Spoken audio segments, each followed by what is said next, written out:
All right, guys. I'm just kind of winging it.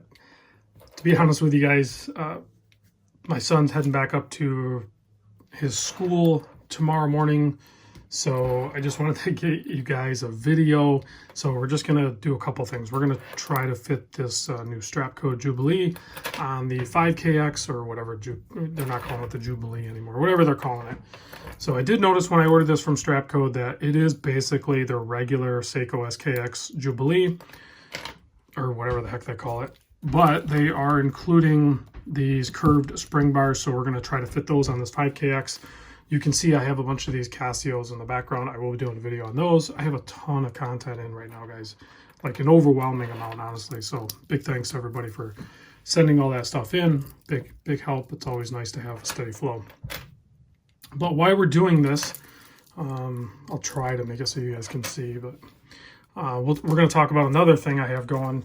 Maybe you don't know. I'm sure a lot of you guys don't know because I've only really talked about it on my live stream. But I do have an active Patreon going on.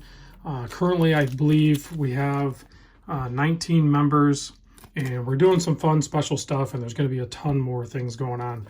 So if you're interested in getting involved at a more intimate level, potentially, then definitely I'll put links in the description for how to become a RandomRob Patreon. So it is, I did a single tier because of the things that I'm going to be doing. It's going to require a certain level of involvement. So the tier is a $10 tier. So I'm not sure about these curved spring bars here. How do you get them to go to where they need to be? I mean, curved spring bars on a strap makes sense to me. Curved spring bars on a bracelet just don't make sense to me because it's gonna flop around in there a little bit. So anyway, we'll try to get this guy in there. And obviously, I mean, when you're doing this, you're going to be a little more careful with your tool and everything like that to try to not scratch your case. I'm going to have this watch for a while, and I know I should, do as I say, not as I do, but this watch is going to go through some changes. So yeah, I don't think it's getting in the hole here. It's definitely way off. So this, you can see, is going to be a challenge trying to get it to, oh, there we go. I think we got it. So once you get it in there, you want to give it a little tug. So you can see there's definitely going to be a little bit of play in there. That is, I don't know. I don't think it's okay, but I don't think they had a whole lot of options other than creating whole new end links, and maybe they will later on, but that is not going to work if the spring bar just falls right out. Be like a no spring bar. So trying to get the spring bar in, right, and curved in the proper direction is going to take a little bit of work. It's not going to just naturally do it. Well, this side maybe did. I don't think it did. So on that Patreon thing, I do have currently right now we have a 12-member team doing a watch tour. We're doing the Glycine Combat Sub that I did on the mass drop thing. Wow, this is not the easiest thing in the world to do, especially on camera here. No, it's definitely not in. So yeah, it'll end up being a little bit floppy, but it definitely is going to be tighter than what I just was having.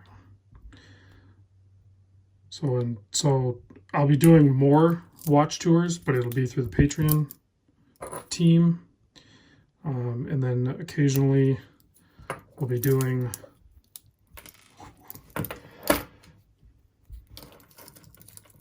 the Flying Spring Bar.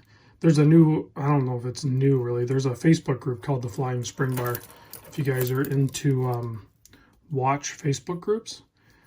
It seems, I don't get on Facebook a ton, but I think it's called the Flying Spring Bar. They are getting some traction. They're getting some posts. You know, a lot of those Facebook groups, they kind of like fizzle out.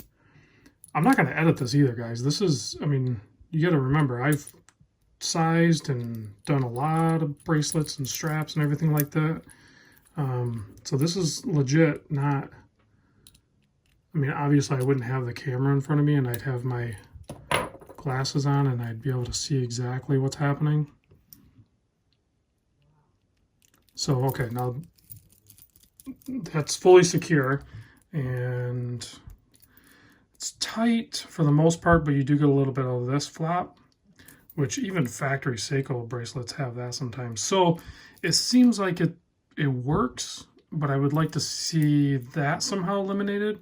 But it's just not going to happen with this. But I think that definitely looks nice. You guys let me know what you think on that. So there's that. I'm not going to go too long on this. So I don't have the Strapcode part number anywhere, but it's their standard. When you order the standard Jubilee style bracelet, they just have another option that is going to include these spring bars that are curved spring bars. Now I've heard there's some other companies out there that are doing the curved spring bars, and I don't know if it's Uncle Seiko or Toxic NATO, or I'm not sure which ones it is. Maybe I'll do a quick look, and if I can find them, I'll put a link in the description. But so there's that. I mean, here, I'll do a little close up so you can see the fitment on there. It's actually tight side to side. You just have that little play right there. So I don't know that you can remedy that. That's just going to happen. But you can see there's definitely like, there's just too much movement in there. I don't think you would have that if you, on the standard Seiko fitment with the fat spring bar that comes with the Miltat and Strapcode straps. So anyway, guys, just a little ramble from me. I am absolutely loving this Casio surfing timer that I ordered. This is the DW402, and then I put it on this, I think it's called Zurich leather strap. This is a Horween leather, but for some reason these guys are the only place I can find it where it has these threaded, padded, separated thing. My wife absolutely hates that. She said that it looks horrible. So that confirms that I made the right choice. So anyway, guys, thanks for watching. I'll see you tomorrow.